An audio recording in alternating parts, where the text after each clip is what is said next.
What is the most disturbing fact you know of? 30% of people reported missing, and found dead, were killed by the person reporting them missing. Mummies weren't that rare until the Victorian British ate so many of them. When you're burning to death, your eyes melt out of your head before you die. So you're still alive while your eyes are melting. During the Arctic exploration, one of the researchers complained about his shoes being soaking wet. When he took them off, he found out the liquid in his shoes was his decaying feet that liquidized and made a forbidden Slurpee out of his feet and blood. Read a story in an old newspaper once, about this girl, 12, who was asking for money to do a surgery. She was the only survivor of a shipwreck and lost a good chunk of her leg in it. That is why she needed the surgery, to be able to keep her leg from being amputated. The crazy thing is the motive for her leg to be amputated. During the rescue, she shouted for the rescuers to be careful pulling her up from the water because a fish had bitten her on the leg. It wasn't a fish, it was another little girl, 6 years old, unalive, still attached to her leg by the nails.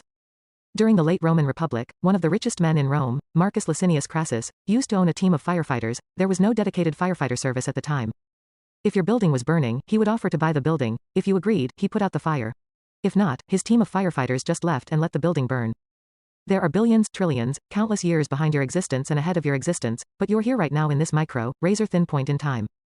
Dogs like squeaky toys because it sounds like prey that's frightened or injured. In WW2 Imperial Japan, there was a research division called Unit 731.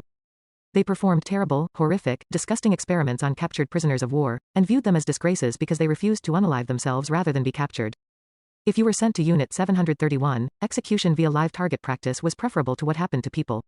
The Nazis tried to smuggle people out of these camps from time to time.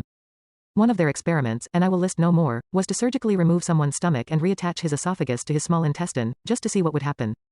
The war crimes committed there were absolutely atrocious, and of course, America swept it under the rug in exchange for the data they had collected.